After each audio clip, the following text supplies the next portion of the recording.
Welcome, sir. Welcome to the immortal hills. Thank you.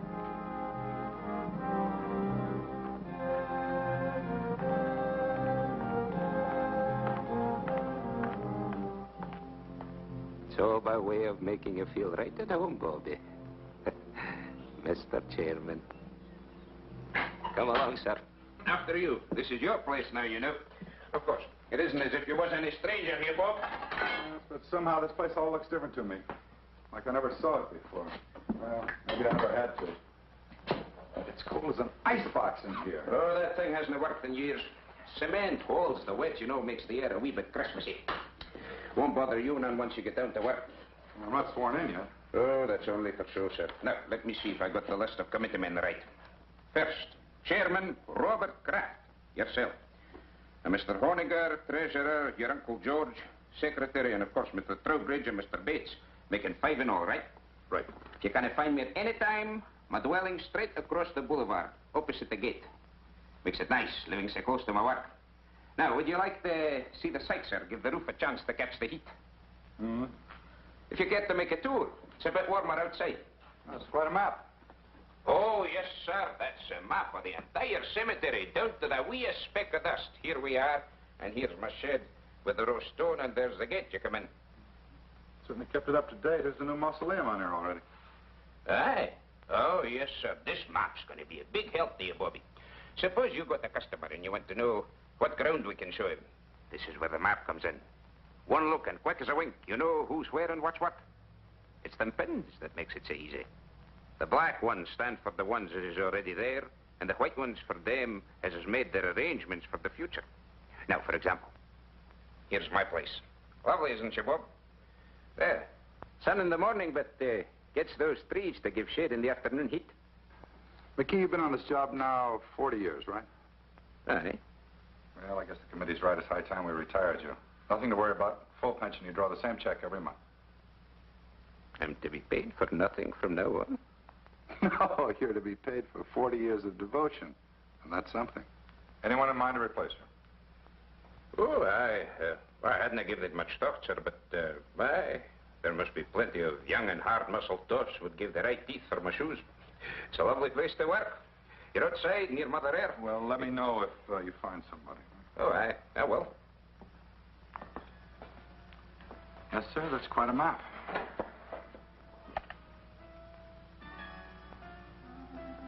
Pardon me, sir. I just wanted to show you where we keep this in case of emergencies.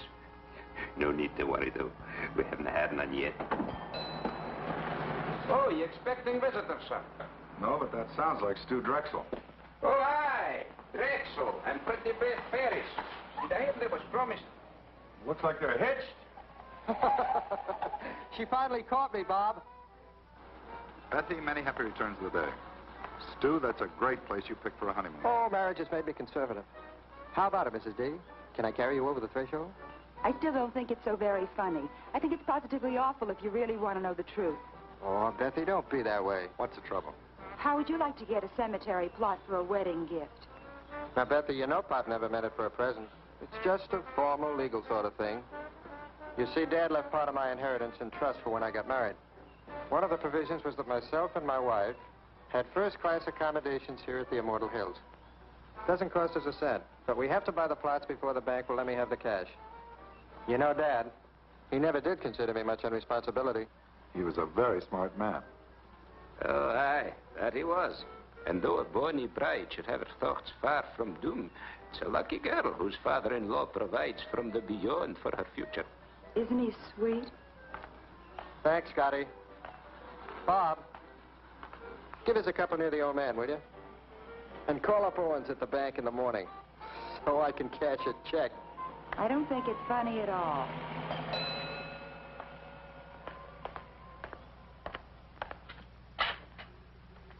From the last administration, sir. Folks get a wee bit rocky when they come out here sometimes. Best to be prepared. Down the hatch.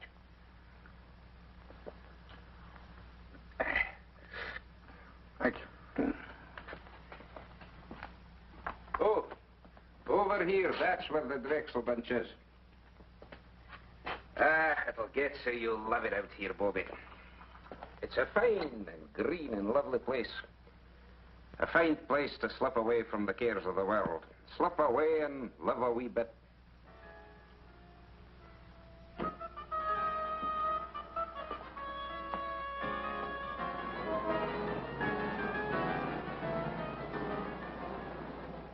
As retiring chairman of the Immortal Hills Cemetery Management Committee, George, I haven't got... it is now my very great pleasure to announce the appointment of Robert Kraft, president of Kraft's department. Now, George, don't shush me. You railroaded me into this. Now, wait a minute, Bob. It's your turn. Last year was his turn. The year before it was mine.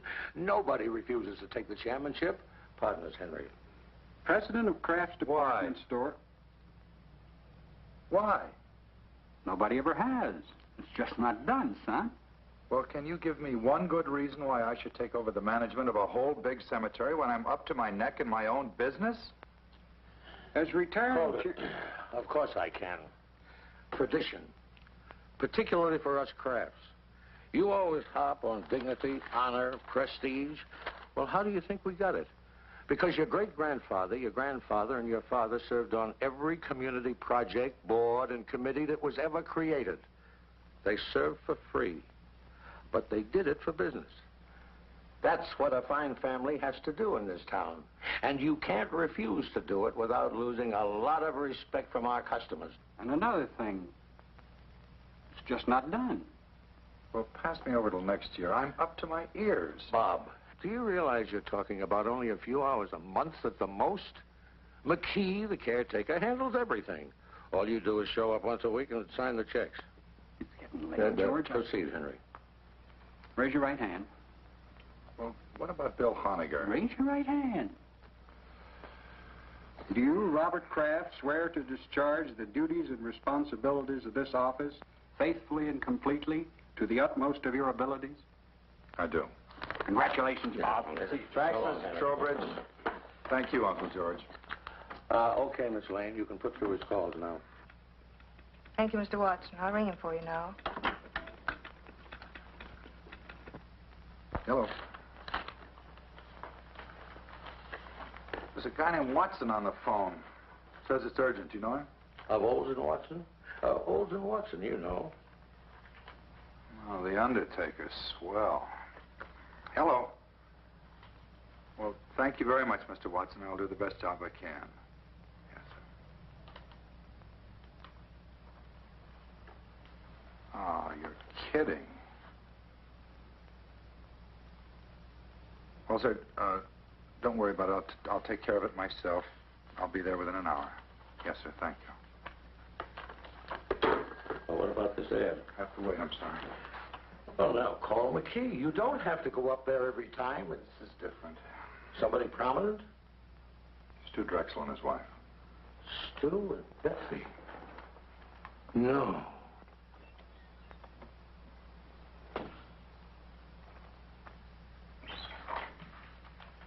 Hi.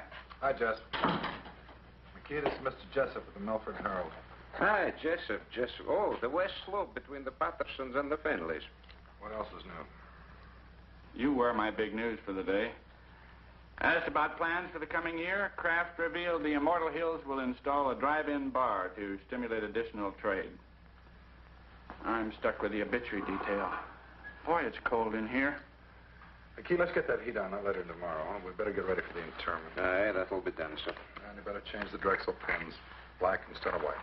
Oh, they already got black things, sir. Oh, who changed them? Well, now, the last I remember was the very day they come out here to give you the order, and you stuck in 2 pens. Yeah, I guess that's right. I must have picked up the wrong color. Hmm? Well, nothing. It's just a little weird, that's all. What? Well, the kids came out here right after they tied the knot. They bought a couple of plots. Stu was complying with some technicality in his trust. And it was all very cute. We had a couple of laughs. And afterwards, I jabbed 2 pins in the map, white pins, I thought, just to make it official. And I hear today they've been killed. And the maps had them on the blacklist all the time. Okay, so what? Well, nothing. It just made me feel a little eerie, that's all. I think he means he marked the young couple for death, sir. Yeah, I guess that was it. That must have been the feeling I had. Well, it's funny what'll go through a guy's mind, isn't it? Do me a favor, McKee. If he starts fooling around with those pins again, be sure he stays away from the west slope, between the Pattersons and the Finleys. Indeed, I will, sir. Hi, Annie. What are you doing out here? I had a luncheon date, but I was stood up. I know a nice little place down the street. I just might take you up on that. I won't hold my breath. George told me about Beth and Stuart, and I just had to see you. Made me think how lucky we are just to be alive and together. Oh, Ann, this is Mr. McKee. This is Miss Craig, my fiancée, Andy. How do you do? Miss, would you be wanting me for anything else, Bobby? No, thanks, Andy. Bob. What's wrong?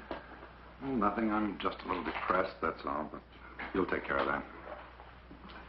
Ann, I kept wishing we could keep our appointment. Oh, rendezvous, if you don't mind. Your gray flannel is showing.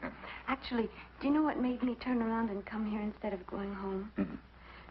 Well, I was driving along, feeling rejected. And then all of a sudden I saw you very clearly in my mind. Bob, it's just that you're too attractive. After all, president of a department store and in charge of the Immortal Hills. Irresistible. I saw you and I heard you. Lunchtime, Annie.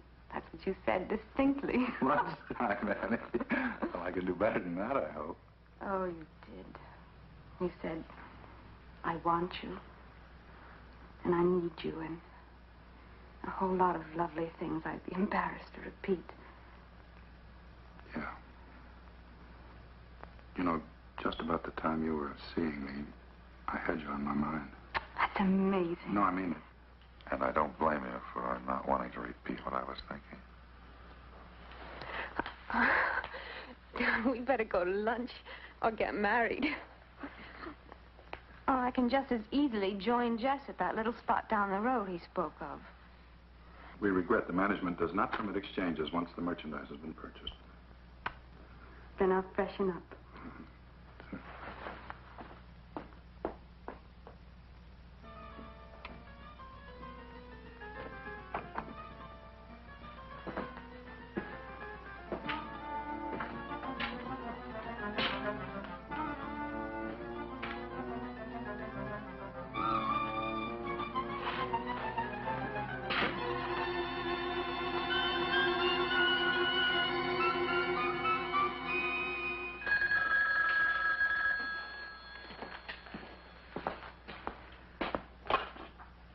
Immortal Hills Kraft. Hi, Carl. No, terrible. No, I'm sorry. The funeral's been confined to the immediate family. Yeah, all right, Carl. I'll see you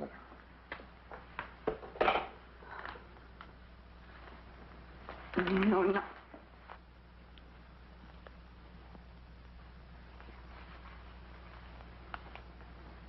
Yeah, you're right. What?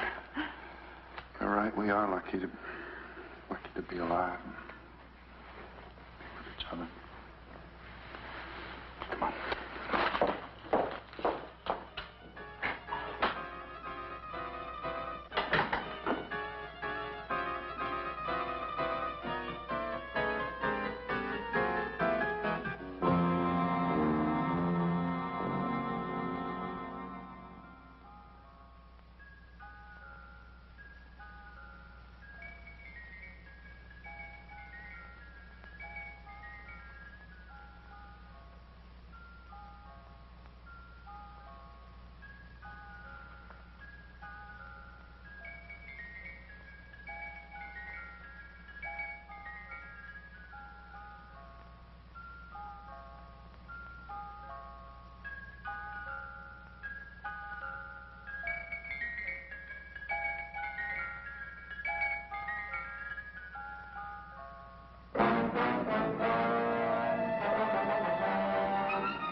none.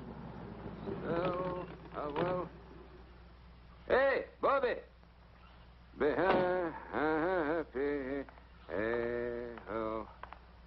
Ah, I picked the Strexel stone for glass. Fine and rich and swirly. I'm a granite man myself.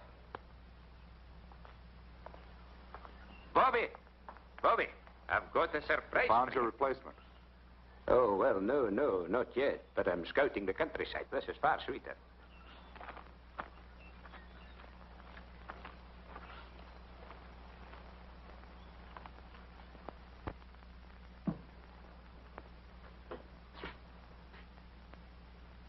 This is what I call getting things done. Okay, you should have been an executive.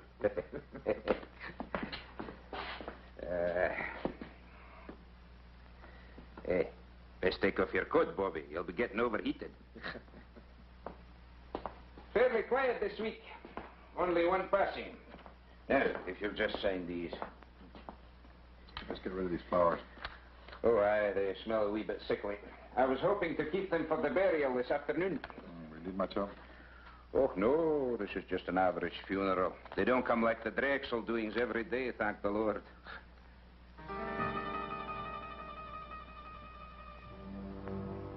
McKee, this bill for W. Asham.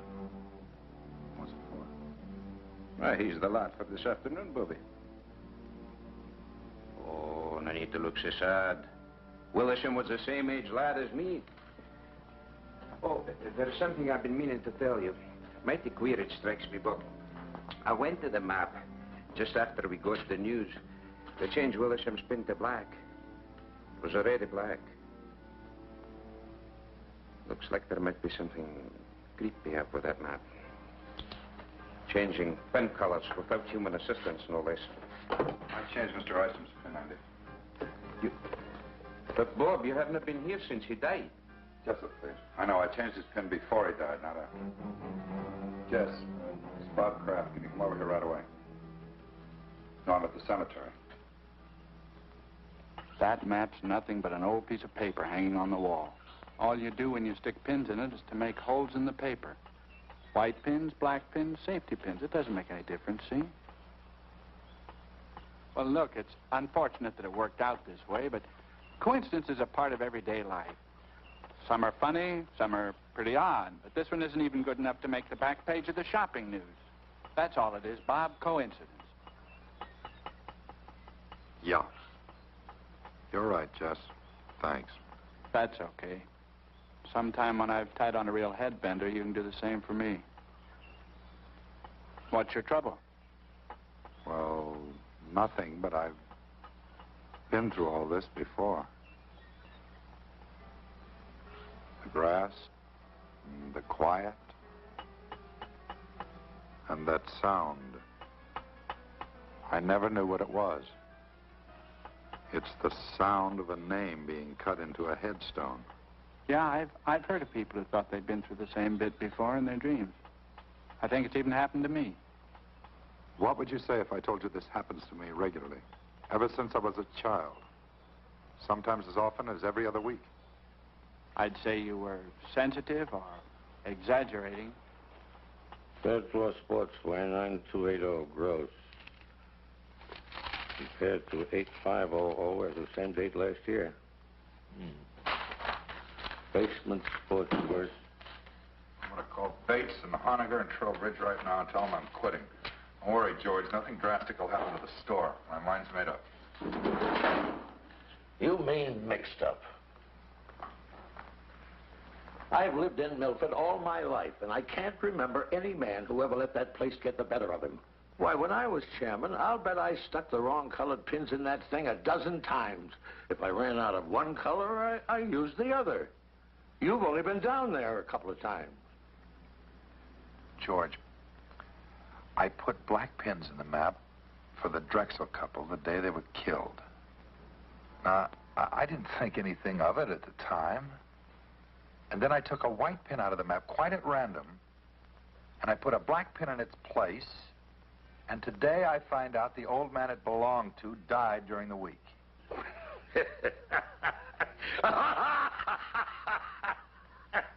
Bob, that's terrible.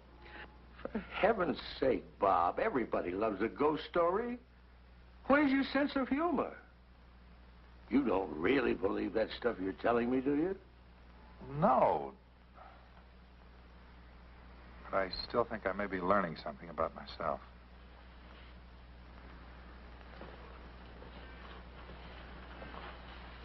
Where are you going? Oh, I think I'll just take a run out to the cemetery. What for? Sounds like it might be fun. After all, I've been trying to find some way to wipe out our competition for years. Good night, George.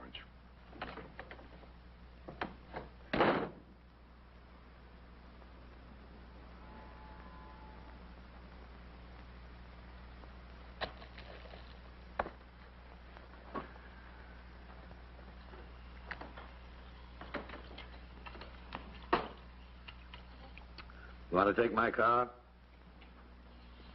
All right.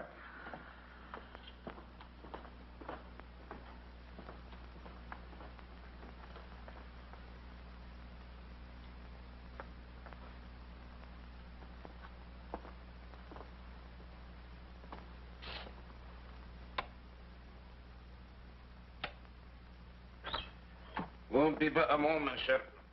No, don't bother, McKee. I think I've got it.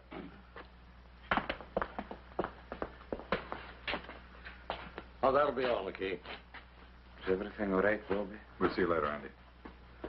Well, the place hasn't changed a bit since I was chairman. A few more pins in the map.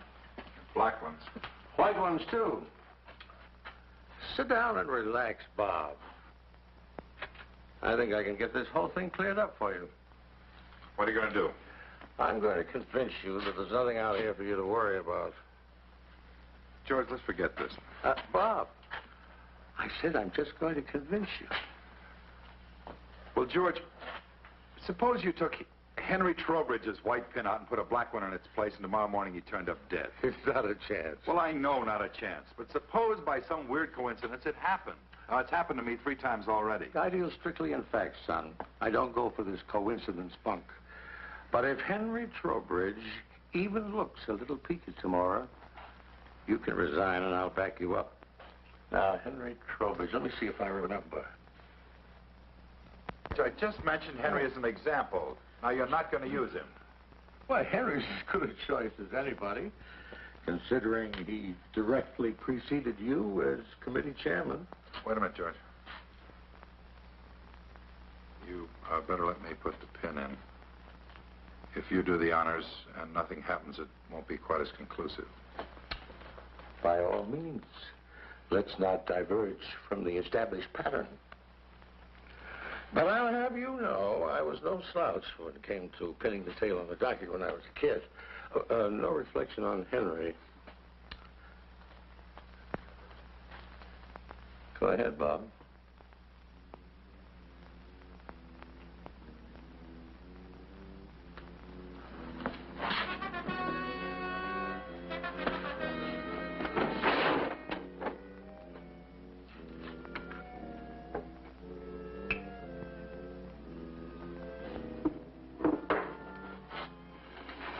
You better call Henry and tell him what we did. He'd only think we were kidding. No, he'd believe you. Then he'd call my physician, and he'd reserve a nice quiet room for me at Providence Hospital. Let's keep this quiet, my boy. Henry can't complain. After all, if his term had run a week or so longer, he might be having the willies instead of you.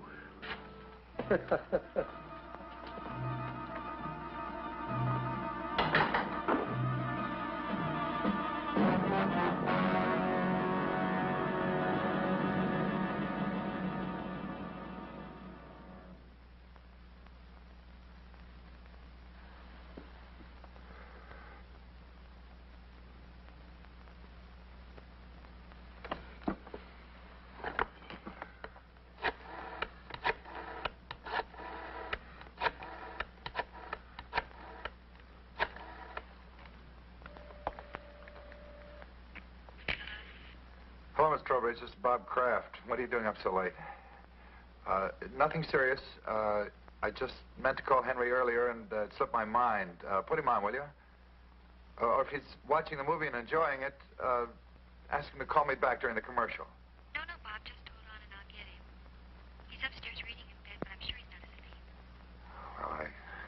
disturb him. You just hold the wire, Bob.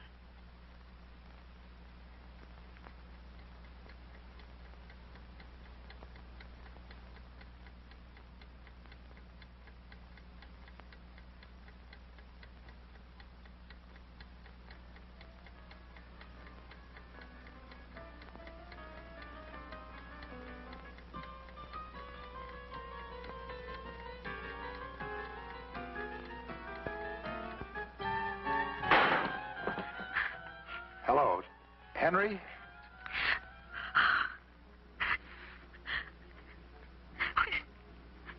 He's not breathing, Bob. I've got to call a doctor. I understand. I'll hang up right away. I'm terribly sorry.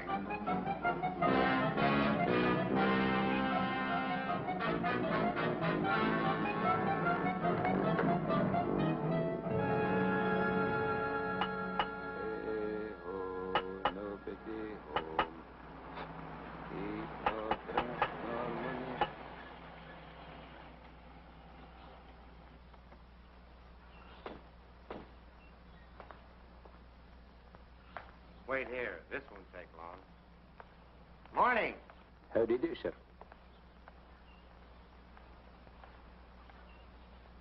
Well, I don't understand it. Jess said he'd be here in 20 minutes.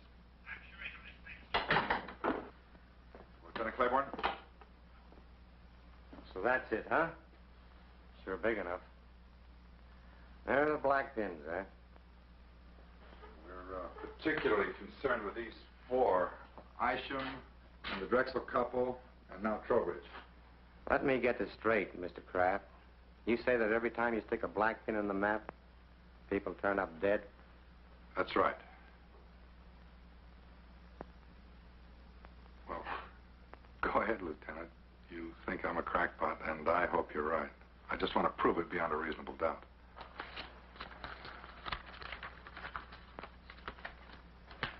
Stewart and Elizabeth Drexel, DOA, emergency receiving hospital, result of highway collision. William Isham, cause of death, cerebral hemorrhage. Henry Trowbridge, coronary thrombosis. Well, the rule is this. Where no evidence of homicide exists on the initial investigation, the matter will be dropped. Investigated, found nothing. Sorry. Jessup? What's new, or should I say real? Nothing like murder, if that's what you're after. I'm sorry Bob saw fit to disturb you, Lieutenant. No harm done. What do you make of it, Jess? I keep telling him it's just coincidence. Yeah. If I were you, Mr. Kraft, I'd take a week or two off. Take it easy. You'll forget all about it.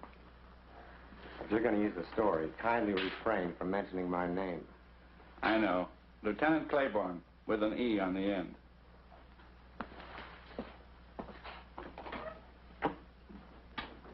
Boy, I think 4 deaths could appear so flimsy to a policeman. You never should have called the police. Claiborne's one of the best. Any other guy might have looked for a big, heavy book to throw at you. Yeah, maybe you're right. On the other hand, maybe that thing's dangerous. Really dangerous. Or maybe the element of danger is in a man. In me. Bob. Is there something different about me, Jess? I'm really beginning to wonder. Hey, buddy. If there is anything to this map, don't go blaming it on nameless forces. Maybe somebody's trying to scare you. Could be you got an enemy or two.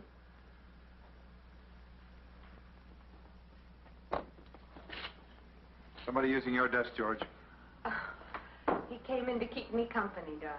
That was very sweet of him. Oh, darling, you must be dead tired. I'm all right. No sleep, and then to have to go back I'm out all there right. again? There's no crime in needing a good rest. George, I've got some correspondence to take care of. I've already taken care of your mail, and I took the liberty of making reservations for you. Flight 33, leaving for Miami at 5:45. My pal Sanford owns one of the finest hotels on the George, thanks anyway. There's nothing I'd rather do, but I can't possibly go now. Bob, I gave you my word. If anything happened to Henry, you could resign. I talked to Charlie and Bill Honiger, and they understand completely. It's all fixed, son. The situation's changed. Until this thing's cleared up, I'm not about to resign. Oh. And when you tell the others, ask them to meet me here in my office, 7:30 tonight. It's awfully short notice. The committee can't just ignore what's happened. I guess you're right. Darling. And I'm sorry, I didn't mean to snap at you. Now, why can't you resign? Well, because possibly something real, unreal, I don't know, is waiting to kill one of us every time I jab a black pin into that map. Bob, if you're talking about Henry Trowbridge, the poor man died of a heart attack. Heart disease is the country's #1 killer.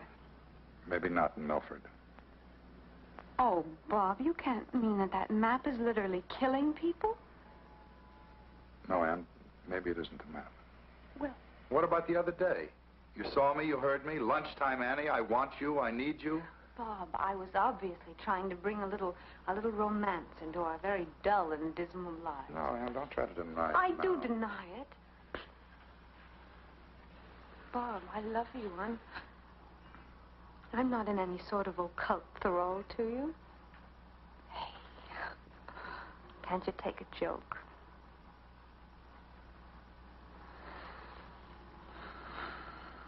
All right, then I was lying too. Does that bring you back to reality again?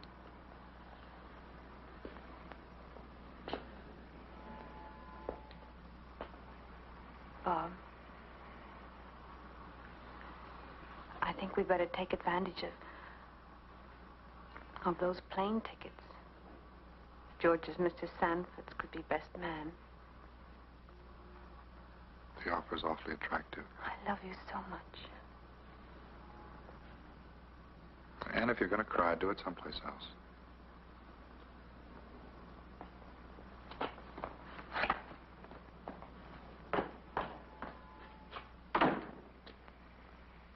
Now, Bob, it's real simple. We're willing to play ball with you. If you want to remain chairman of this committee, we wouldn't think of trying to dissuade you, because we have confidence in you. Full confidence. All the confidence in the world, Bob. Now, all we want before we break this up is a promise from you, Mr. Chairman, that before you turn in tonight, you'll go out to the cemetery. Now, let me finish. You'll go out there and change my white pin to black. And Charlie's and George's. Just as simple as that. And then go home and go right to bed. No, sir. You're not the committee, Bob. You're only our chairman, with the duty to carry out the will of the majority. We feel that you should do as Bill said, because it'll put an end to this business once and for all. Otherwise, we'll do the resigning right here and now. Well, let me sleep on it. Let's all sleep on it. I don't think you people realize what might be involved here. Motion defeated. Tonight. Well, your devotion to the principle of majority rule moves me deeply.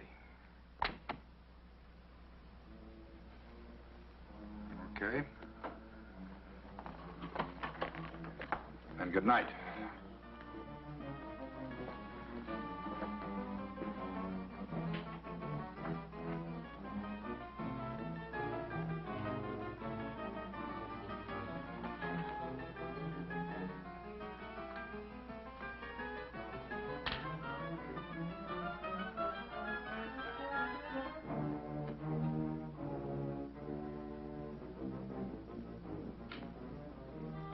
Charlie?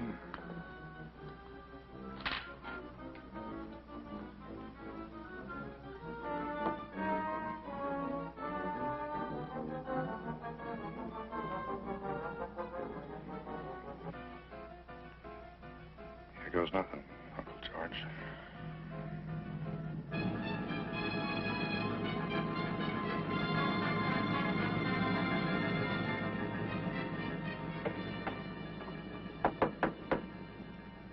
Who is it? It's me, Bobby. Open up.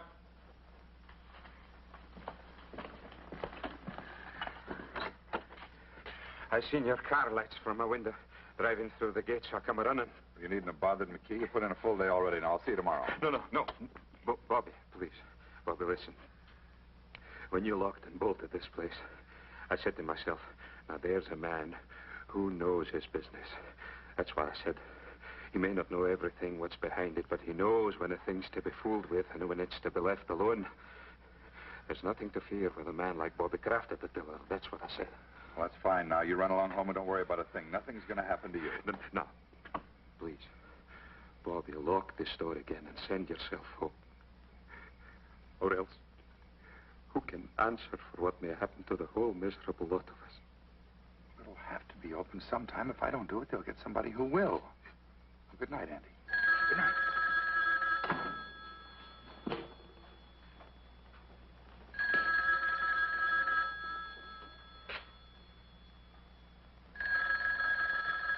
Andy, go home.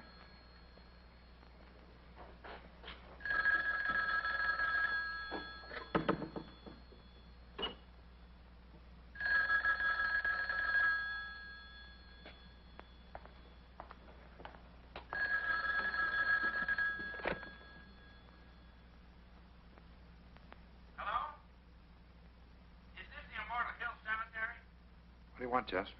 Bob? Why didn't you answer me? I've been looking all over town for you. I'm calling from your place now. What are you doing at the cottage again? Haven't you had enough for one day? Jess, I think I've done something terribly wrong. Oh, Pete, what are you talking about? Well, we had a meeting of the cemetery committee after closing tonight. Bill Honegger, Charlie Bates, and George, everybody. And they voted to make me come out here to the cemetery and stick black pins in the map for each of them. Just like it was some kid's nightmare. So I did it. Jess, there's a black pin in that map for Charlie Bates and Bill Honegger and George. And if anything happens to them, to any of them, it's my fault, nobody else's. Nothing's going to happen to them, Bob. As a matter of fact, I think they did you a big favor. I've never heard of a coincidence involving 3 people dying all at once. By tomorrow at this time, this whole big worry of yours will be nothing but a lot of hot air. Well, I hope you're right, Jess. I guess there's nothing for me to do but see this thing through. I think I'll check on him myself and see... Bob? Bob?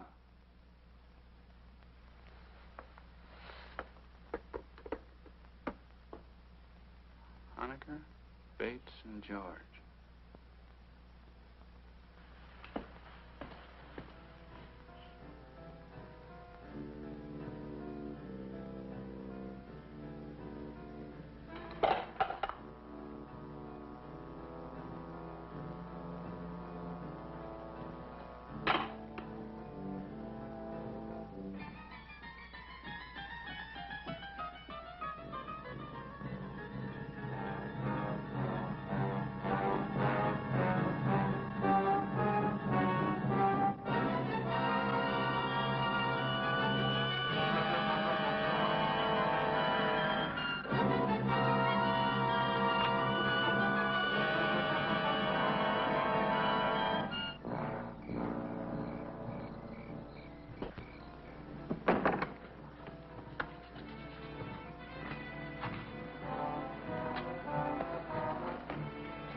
Lieutenant Claiborne, please. Homicide. This is Homicide, Sergeant Gray. Lieutenant Claiborne, please. I'm here. Can I take a message? Sergeant, this is Bob Kraft, Kraft's department store. Oh, sure. Oh, wait a second. Wait a second, I'll check. Mr. Kraft, are you calling on police matters or just something personal? Well, A little bit of both, Sergeant. Drive at Adams 1311. Thank you.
Honegger, Adams 1311. Adams 1.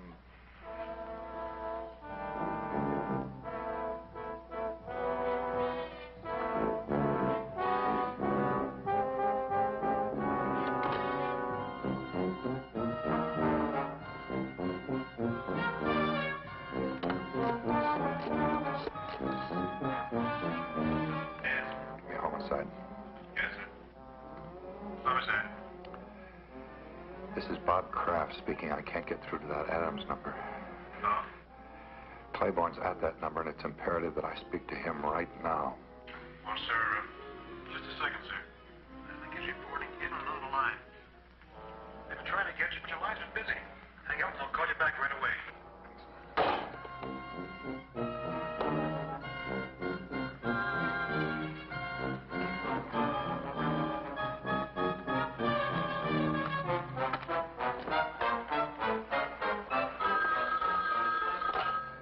Something happened to Bill Honegger.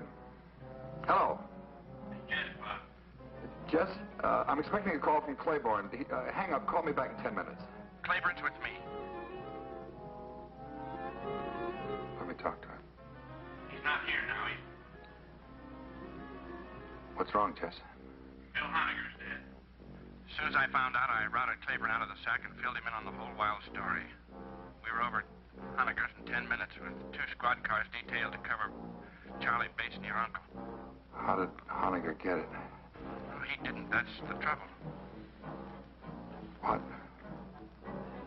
Poor guy just dropped dead. Nothing out of the ordinary. Bates? Charlie Bates? They found him in his apartment. Say it. No homicide. He just stopped breathing. George? George, yeah. I called and told him about Honegger before I left for Claiborne's. By the time the police got there, George had already left. Well, they'll find him, Bob. Don't worry. I'll be waiting for word about George. Let me know.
I see you followed our wishes to the letter. Come on. I'll drive you home before you catch pneumonia. You three men made a terrible contribution to this town tonight, whether you meant to or not. I'm not going anywhere, Uncle George. I'm staying right here.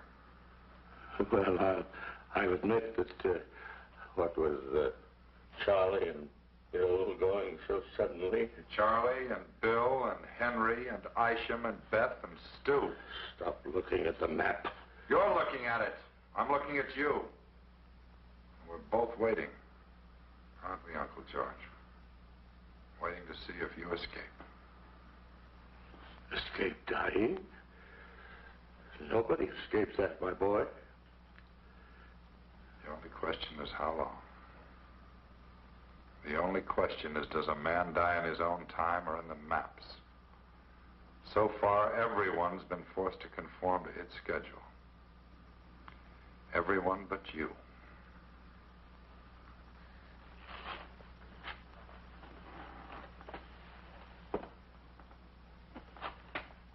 That puts me back on schedule. My own schedule. If it makes you feel any better.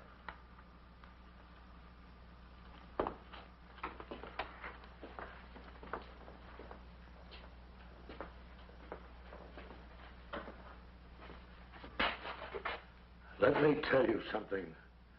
From now on, if you want to see me, you're going to have to come down to the store. I won't make another special trip on your account. The next time I see you, George, we'll both be right here.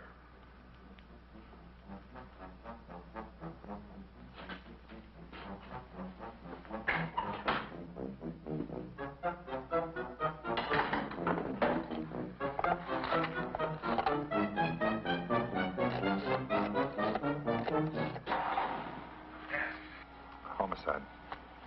Homicide. This is Robert Kraft out at Immortal Hills. Boone speaking. Lieutenant, my uncle just left here. I think under the circumstances, the least you can do is put a man on to watch over him, no matter how ridiculous the situation seems to you. Thanks a lot, Mr. Kraft. We'll take care of it right away. He's wearing an overcoat over his robe and pajamas. We put a description of the wire quite some time ago. And you do think there's danger? Sergeant, Kraft, George M. driving east on Bunker Hill. Road from destination and apartments before the We'll have your uncle safe and sound in 10 minutes, Mr. Kraft. You'll hear from me.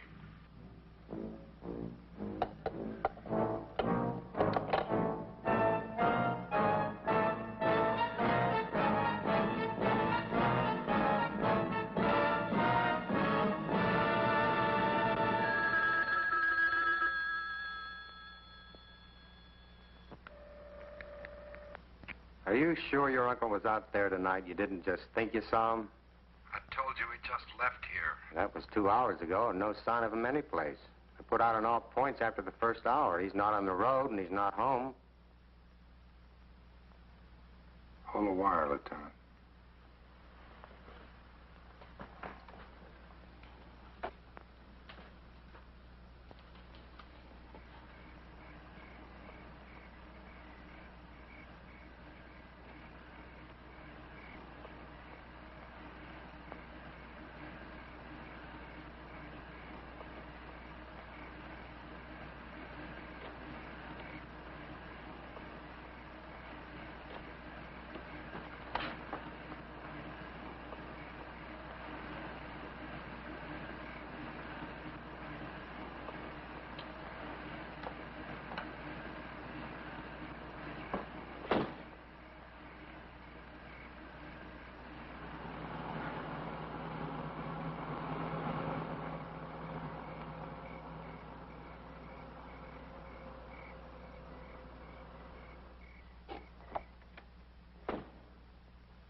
You better come out, Lieutenant.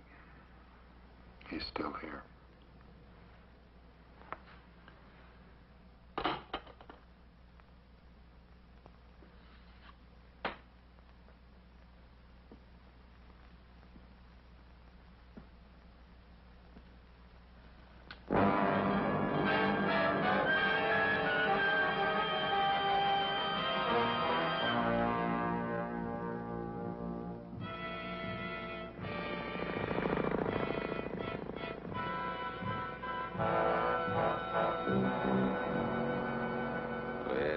All the day, Randall, my son, where have you been all the day? Andy! Someone, I've been out hunting, mother.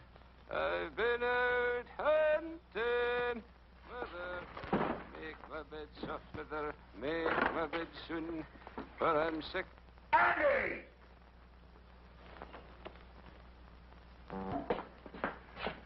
Vicky, I'm going to burn that stuff in the greenhouse if this heater doesn't work by tonight. Bobby, it took a whole lifetime of collecting for me to get the whole caboodle here. And see here, you haven't even touched your food. Man, you got to eat if you want to keep above the ground.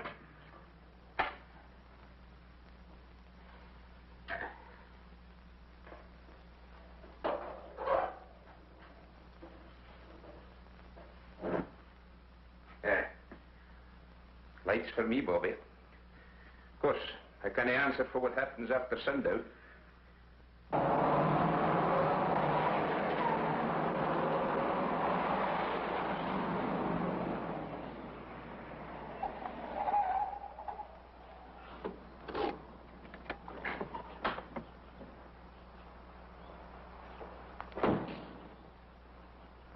Better wait in the car.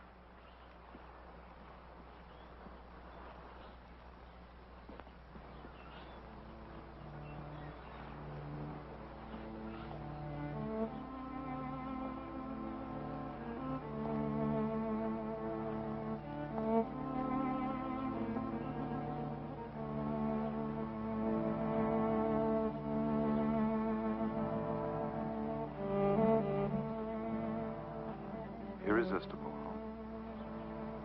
Aren't I crazy? Completely. I'll never change, I'm afraid. Annie, I'll see you later. Bob, please. I take it back. What? That day in the car, I did see you and I did hear you. I really did. I should never have denied it. It's all right, Annie. I'll see you later.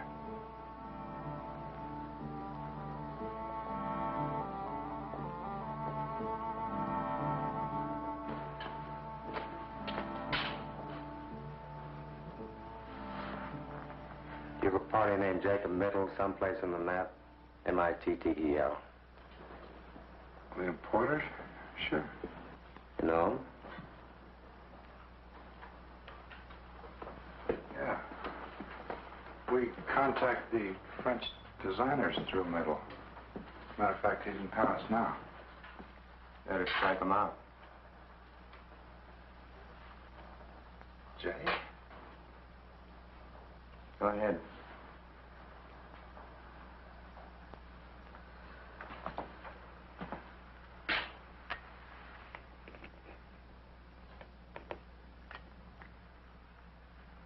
How did he die? He isn't dead. At least not yet.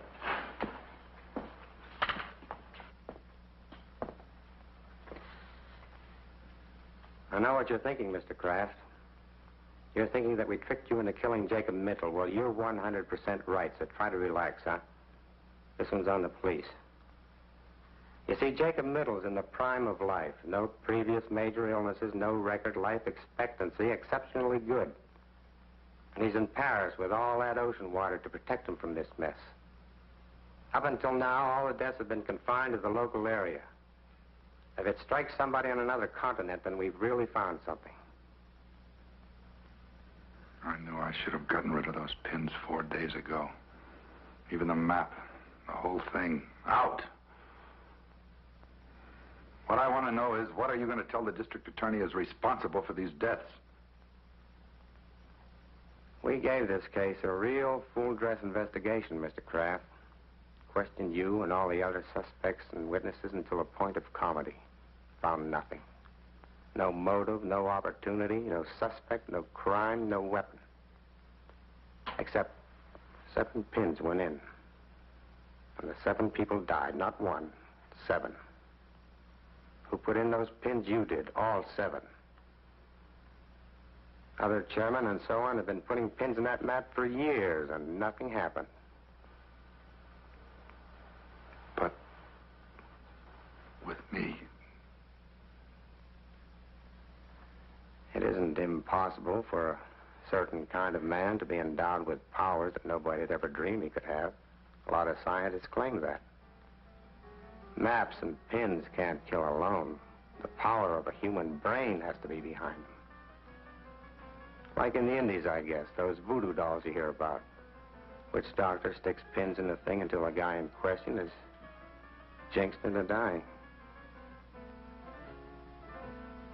Of course, I know he didn't mean to kill anybody.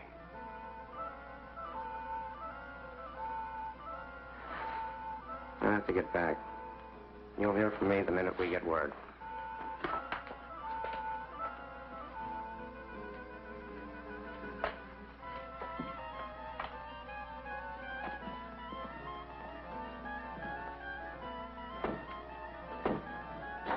I think I'd best be running along, too.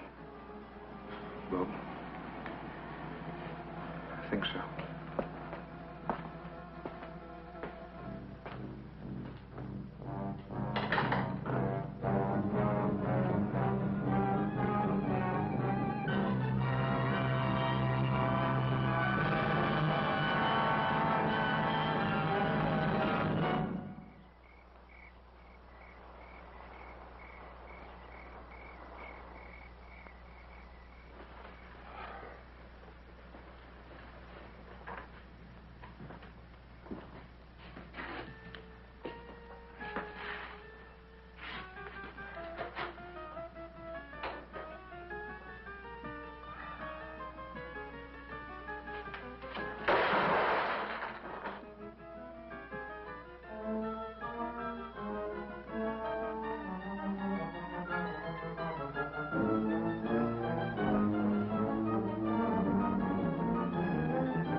I destroyed them. Something in me killed them. Something in me.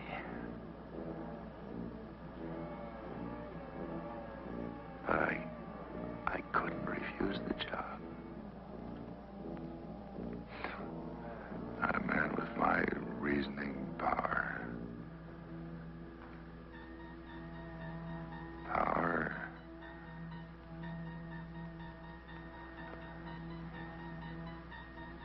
If I have the power of death using the black pens, then I must have the power of life using the white ones.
This is the cemetery, that's right. This is Rosamund Middle. Rosamund, I don't... Yes. Can't you hear me? This is Rosamund Middle. Jay's wife. Rosamund, yes. I've just received a cable, Bob. Can't you hear me? You just received a cable from Paris, France. That's right. I'll read it again. Regret. Jacob W. Middle died in Hotel Royale. Body awaits disposition. Signed, American Embassy, Paris, France. That's right. He died there. Died in Paris, France. Died. Jacob W. Middle. Impossible.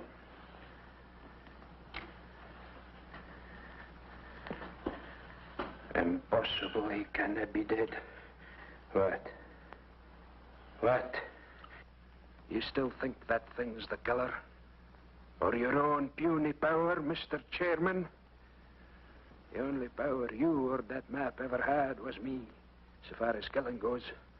You marked them for death, Mr. Chairman, but who did the deed? Andrew McKee. Oh, Andy. Why? You and your high and mighty committee, turning out a man with 40 years of service on the grounds. 40 years. I told you, Andy, a full pension. It isn't cash what keeps a man going, lad. What keeps his feet on the ground and keeps him on the job till the Lord makes him quit. The Lord. But nobody else. This is my hills, my lands, my activities. Aye. We come a long, dark road to put this gun to your head, Bob. Andy, we never tried to take anything away from you. Aye. I made sure of that. I snuck up on each one of them in turn when they was alone and held them fast like so until they went. Aye, even big old George, your uncle, left as easy as a baby. Middle. That doesn't explain what happened to Middle. Middle's dead. Will you stop that confounded talk, man? That map's not but a doodad. You fool.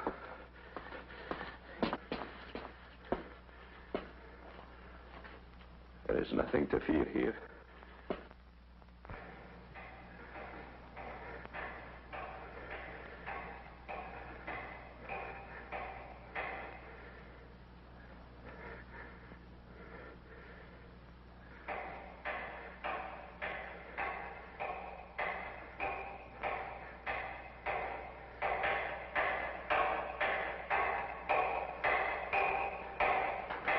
That map.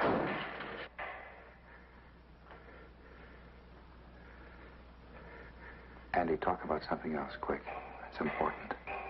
We're finished with talking. Finished you are with maps and pins black and white. Talk about something else, I said. It's important right now. Talk about anything else. Now.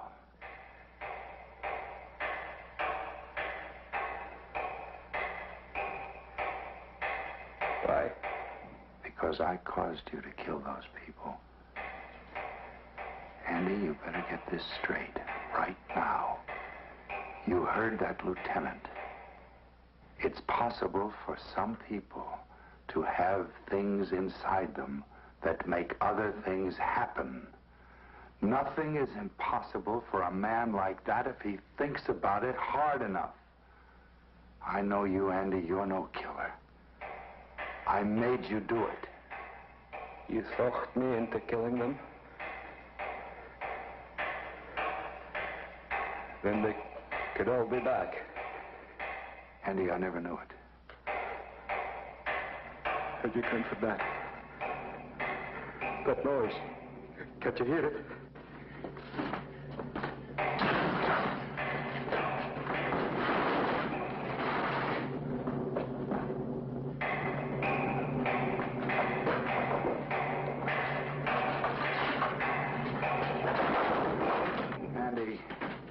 any stuff. There's nobody.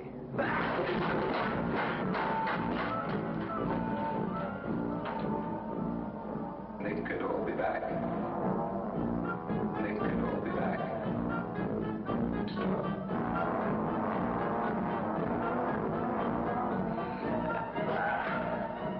Don't go to the piggy, sir. Go away.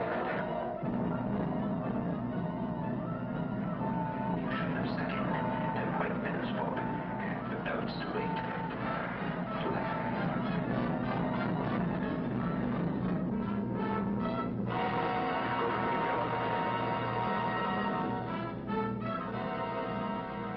Little fight.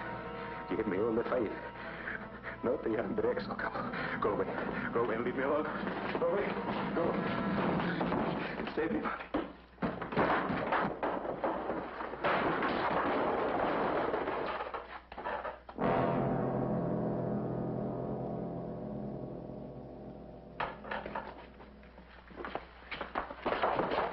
He's dead, Lieutenant. All right, forget the normal procedure. Get him out of here.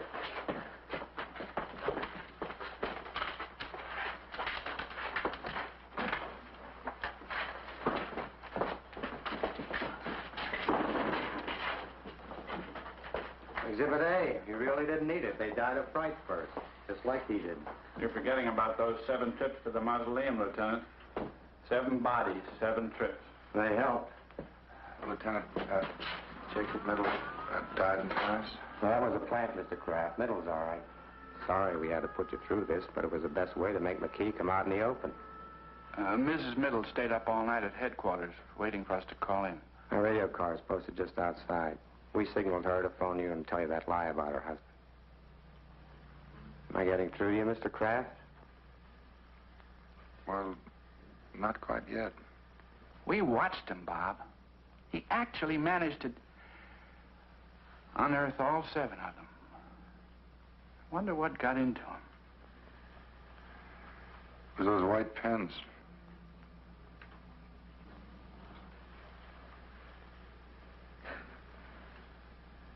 It was.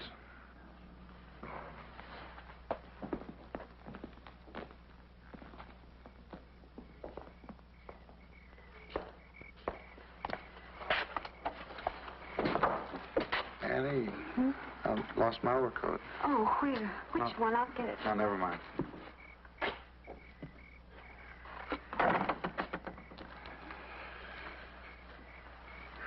I think I can find it myself.